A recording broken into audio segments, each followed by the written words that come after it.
Hello friends. आज हम discussion करेंगे कैसे रेलवे का टेक्निकल एजुकेशन देने के बाद हमको एक भी रुपया नहीं देना पड़ेगा। आप टेक्निकल एजुकेशन दीजिए या परमानेंट एजुकेशन दीजिए, आपको एक भी रुपया नहीं देना पड़ेगा। एक्चुअली हम जब ज्वाइनिंग करते टेक्नीशियन या रेलवे का जेई, तब हमको एक एक के बॉन्ड साइन होता है जो हमारा उसका लाइफ पीरियड 5 साल रहता। आप बिफोर 5 ईयर्स के बिफोर आप विथआउट रीजन में आप रिजाइन देंगे तो आपको उसका पेमेंट है, उसका ट्रेनिंग का पेमेंट है, उसके साथ प्लस कुछ इंटरेस्ट है उसको देना पड़ता है। बट आप विथ रीजन में कभी रिजाइन दे रहे हैं तो आप प्लीज़ आप एक भी रुपया मत दीजिए।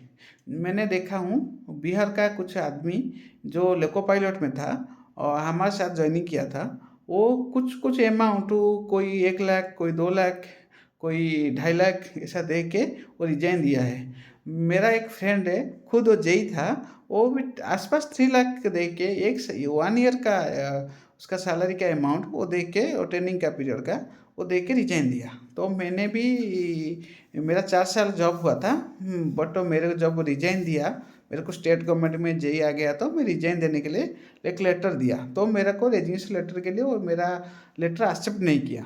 जब वो एक्सेप्ट किया तो मेरे को बोला कि तुमको 2 लाख समथिंग देना पड़ेगा। तो मैं बोला मैं क्यों दूँ पैसा, ना रूल है। मैं बोला कि रूल नहीं है, ऐसा नहीं है, क्योंकि मैं प्रॉपर रीजन में मेरे को प्रॉपर रीजन में मैं जा रहा हूँ, मेरे को नहीं देना पड़ेगा। आप सेम पोस्ट में जाइए या हायर पोस्ट में जाइए, सेम बट लेवल सेम होना। तो वो मेरे को नहीं नहीं ऐसा रूल नहीं है। मेरे को, मैं जब 2 बार जाके आर्गूमेंट किया तो मेरे को एक लेटर लिख के कुछ अमाउंट का, आसपास 2 लाख का अमाउंट का एक लेटर लिख के मेरे को दे दिया। ये लेटर पेमेंट करने के बाद आपका टेक्निकल एजुकेशन एक्सेप्ट होगा। तो उसके बाद मैंने डीआरएम ऑफिस से मिलने, डीआरएम सर से मिलने के लिए ट्राई किया, पर डीआरएम सर को अवेलेबल नहीं थे तो मैं नहीं मिल पाया। उसके बाद सीनियर डीपीओ सर और एपीओ सर से भी मिला। मिलने के बाद मेरे को बोला कि ऐसा रूल नहीं है, आप एक काम करिए, आप पेमेंट करके आपका टेक्निकल एजुकेशन लेके जाइए, अब स्टेट गवर्नमेंट में ज्वाइन करिए। मैं बोला सर ये रूल है, मैं टेक्निकल एजुकेशन दूंगा बट एक भी रुपया मैं नहीं दूंगा। तो मेरा बॉन्ड इधर आप ट्रांसफ़र करिए, नहीं तो मेरा बॉन्ड ट्रांसफ़र हो सकता है, और ट्रांसफ़र का रूल है, क्योंकि मेरा बॉन्ड, मैं रेलवे से मैं नहीं जॉब नहीं किया, भी मैं स्टेट गवर्नमेंट में जॉब करूँगा तो भी आप ट्रांसफ़र करना पड़ेगा। मैं कोई भी पीएसयू में जा रहा हूँ तो भी वो बॉन्ड को आपको पीएसयू को ट्रांसफ़र करना पड़ेगा।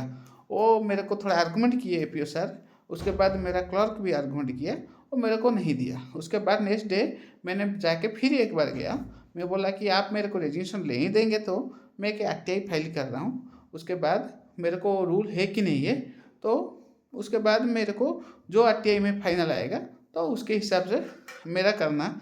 कि उसके बाद उसके चलते भी मैंने थोड़ा अमाउंट अरेंजमेंट किया था, मेरे को रूल के बारे में पता नहीं था फुल्ली।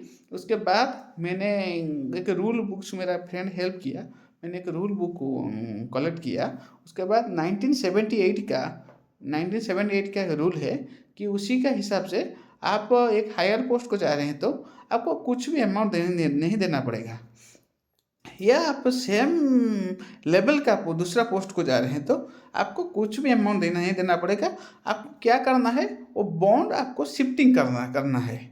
वो शिफ्टिंग कौन करेगा, ओनली वो जो आपका जो रेजिग्नेशन लेटर लिखेगा, जो क्लरिकल स्टाफ है लिखेगा डीपीओ ऑफिस से या एपीओ ऑफिस से, वही वो आपका उसी में रूल में लिखेगा कि ये कैंडिडेट हमारे पास से 3 साल जॉब किया है, उसका बॉन्ड साइन 5 साल है, और 2 साल आपके पास उसका बॉन्ड रहेगा। वो आपके पास नक्की नहीं करके रिजाइन दे के कहीं जा रहा है तो आप हमको इन्फॉर्मेशन कीजिए। ऐसा ही एक रूल है। बट ये सभी पैसा कुछ भी नहीं देना पड़ता है रेलवे को। बट मेरा बहुत फ्रेंड है ऐसा अमाउंट दे के गया है, तो इसीलिए ये वीडियो मैं आज बनाया कि मेरे साथ साथ कोई भी किसी के पास अमाउंट पैसा भी नहीं होगा, वो रिजाइन दे के दूसरा जॉब को सोच रहा है, फिर सोच रहा है कि नहीं नहीं मेरा बॉन्ड को इतना अमाउंट देना पड़ेगा, मैं कैसे दूंगा। तो इसीलिए वो सेम जॉब फिर कंटिन्यू कर रहा है। इसीलिए मैं ये वीडियो लेके आया हूँ। और वो लेटर जो है ना कि 1978 का जो लेटर किसी को चाहिए तो मेरा कमेंट बॉक्स में कमेंट करिए, तो मैंने उसको सेंड कर दूंगा पर्सनली। तो उसके बाद वो लेटर दिखा के रिजाइन दे सकता है, टेक्नीशियन, जेई, किसी में भी। और कोई कोई ग्रुप डी स्टाफ भी है जो उसका होता है ना, जब वो एक मंथ सेम मंथ में वो रिजाइन देने के सोच रहा है, उसको एक अमाउंट लिखते हैं कि एक मंथ का बिफोर तुम इंटीमेशन नहीं किया तो कैसे हम रिजाइन एक्सेप्ट करेंगे, वो अमाउंट देना पड़ता है कभी कभी। बट टेक्निकल एजुकेशन में जेई और टेक्नीशियन का जो बॉन्ड अमाउंट वो उसको नहीं देना पड़ेगा, आप प्रॉपर रूल में आप जाएंगे तो। Thank you. और कुछ जानकारी चाहिए तो मेरे को कमेंट करिए, मैं उसको जानकारी दूंगा।